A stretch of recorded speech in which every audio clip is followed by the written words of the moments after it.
एक हरे भरे खेत में जहां लाल लाल टमाटर सूरज की रोशनी में जगमगा रहे थे, एक नन्ही सी प्यारी गिलहरी रहती थी। उसका नाम था निबली। निबली आम गुलहरी नहीं थी। उसके सर पर एक छोटी सी भूसे की टोपी होती जिस पर सफेद फूल लगा रहता और हाथ में एक छोटी सी टोकरी। वो सुबह सवेरे अपनी दुम हिलाकर निकलती और टमाटर चुनने में लग जाती। मगर सबसे खास बात ये थी कि निबली कभी भी टमाटर सिर्फ अपने लिए नहीं तोड़ती थी।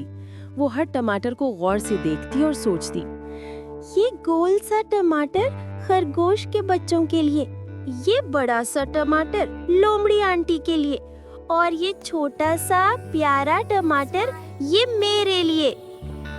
गांव के दूसरे जानवर अक्सर कहते, निबली तू हर वक्त काम में लगी रहती है, खेलती कब है?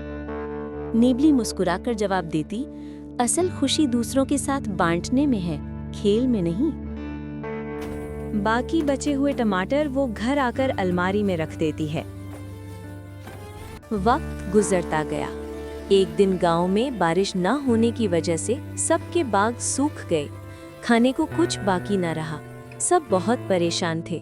तब निबली अपनी छोटी सी टोकरी लेकर सबके पास आई और बोली, मैंने जो टमाटर चुने हैं वो सब मेरे नहीं, ये हम सबके हैं। वो सबको अपने घर ले आई और सबको टेबल पर बिठाया और सब बहुत खुश थे। निबली ने सब टमाटरों से एक बड़ा सा सूप बनाया। भाप उड़ती, खुशबू फैलती और सब जानवरों ने मिलकर वो सूप खाया। हंसी खुशी गाएं और एक बात सब ने अपने दिल में लिख ली, छोटे से छोटा जानवर भी बड़ा सा दिल रख सकता है।